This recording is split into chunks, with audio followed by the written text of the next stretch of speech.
Je m'appelle Sandrine et je suis bénévole au sein de Solidarité Migrants Wilson.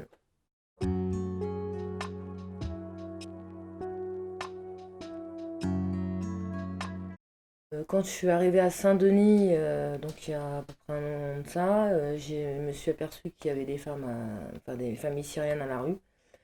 Et lors d'une manifestation devant la mairie, je suis allée. J'ai parlé un peu avec quelques associations. Je suis allée sur place, donc au square des GTR où elles étaient, mais toute seule, de ma propre initiative. J'étais indépendante à ce niveau-là, donc j'y allais pour leur apporter tout ce qu'ils avaient besoin. Un jour, j'ai vu un appel sur Facebook de Solidarité Migrants Wilson, donc j'ai décidé d'aller directement sur place pour voir comment ça se passait, qu'est-ce que c'était que le collectif. J'ai fait une première distribution. Donc au fur et à mesure des distributions que je faisais toute la semaine, puisqu'avant je faisais 3 jours par semaine, j'ai eu un contact avec un monsieur somalien qui parlait français, qui un jour est venu sur le camp pour me dire qu'il y avait des femmes et des enfants qui étaient arrivés donc la veille. Je suis partie sur le camp avec lui pour voir effectivement parce que je croyais pas. Et donc quand je suis arrivée, oui, effectivement, il y avait une femme diabétique, 2 femmes enceintes, avec un petit.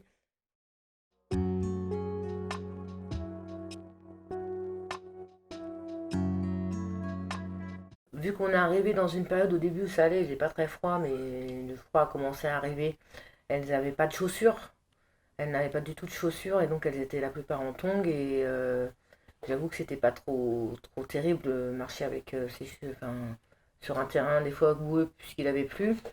Donc elles étaient en demande beaucoup de chaussures, de vêtements chauds et de nourriture. Enfin moi j'essaie de leur ramener un maximum. Bon après les trucs pour les femmes forcément, hein, serviettes pour les femmes puisque de toute façon ce qui devait être très compliqué aussi pour elles. Cette période du mois puisque quand t'es dehors c'est pas évident. Et donc je pense aussi que pour elles aller aux toilettes devait être très très gênant. Donc, je ne me suis jamais, enfin, je n'aurais jamais posé la question comme moi le faisais, puisque de toute façon, j'imagine bien que quand on vit dans des conditions pareilles, c'est pas top top. Les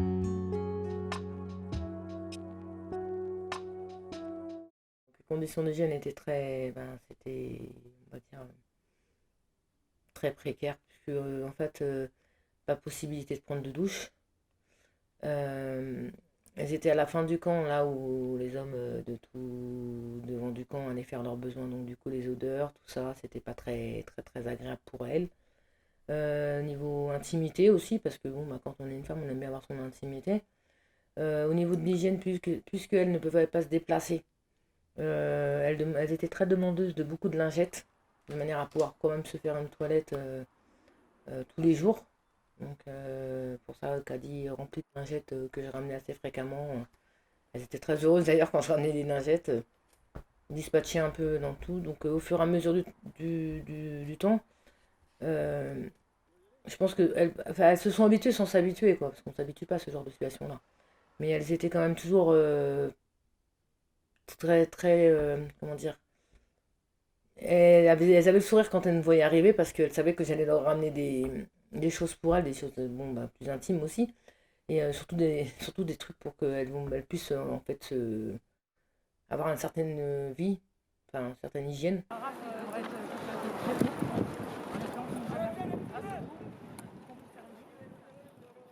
Je trouve ça honteux à l'heure actuelle. On est quand même en 2020 de voir autant de misère, surtout laisser des femmes et des enfants à la rue.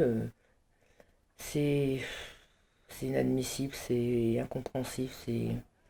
C'est-à-dire que on a eu enfin, je parlerai que pour Saint-Denis, mais malheureusement il n'y a pas qu'à Saint-Denis, hein, il y a bon, toute la France, beaucoup de personnes à la rue, beaucoup de femmes, beaucoup d'enfants.